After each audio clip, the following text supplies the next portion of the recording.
If you are getting a P2247 error code, this video is going to show you one practical solution to fix the error code at home. Use the Zeus app to scan your vehicle and see the error code P2247.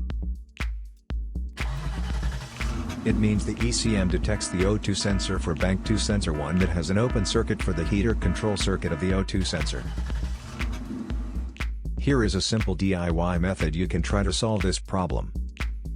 Method A, the oxygen sensor. This oxygen sensor is located right before the catalytic converter. Bank 2 is on the side with the cylinder number 2. Sensor number 1 is usually the one in the exhaust manifold. Visually check the oxygen sensor's electrical connections, wire harness, and metal tabs for any damages.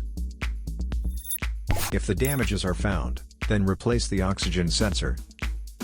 If there is no damage found on the oxygen sensor, you would need to take your car to consult professional mechanics. So here is one of the most practical solutions to fix the P2247 error code. After the repair, you can now use the Zeus app to clear the error code. And tap the rescan button one more time to make sure everything is fine with your vehicle.